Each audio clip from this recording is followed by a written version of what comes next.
जैसा कि विगत दिनों में बंगाल के हाईकोर्ट ने और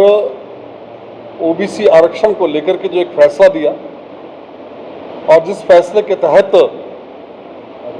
ओबीसी के लगभग जो 37 विभिन्न जातियां थी उनके आरक्षण को रद्द करने की घोषणा की, इसके पीछे निश्चित रूप से जो एक बहुत बड़ा कारण रहा और इस फैसले का भारतीय जनता पार्टी स्वागत करती है, अभिनंदन करती है, क्योंकि ये जो आरक्षण दिया गया संविधान के अंदर आरक्षण की व्यवस्था जब आज़ादी की बात की गई थी तो उसके पीछे मूल भावना थी कि जो हमारे पिछड़ी जातियां और जो पिछड़े वर्ग के लोग हैं उनका उत्थान हो सके। लेकिन कुछ राज्यों में, विशेषकर पश्चिम बंगाल को यदि हम देखें तो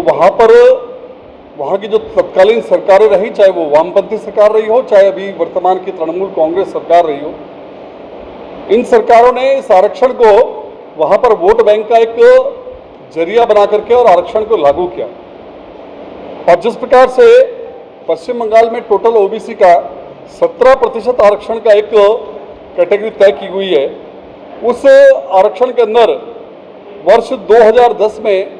जब वामपंथी मोर्चे की सरकार वहां पर थी तो उन्होंने केवल अपने वोट बैंक को साधने की दृष्टि से वहां पर जो वामपंथी सरकार द्वारा 77 जो समुदाय थे उसमें से 42 को ओबीसी का आरक्षण दिया गया और उन 42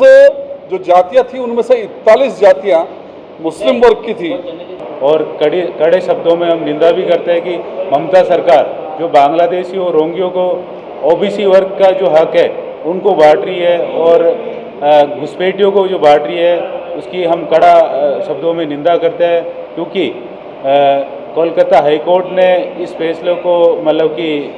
इस फैसले पे मोहर लगाई है, क्योंकि उनको लग रहा है कि ओबीसी वर्ग को कहीं ना कहीं इस आरक्षण में मतलब मुस्लिमों को जोड़ने से बहुत भारी नुकसान हो रहा है, क्योंकि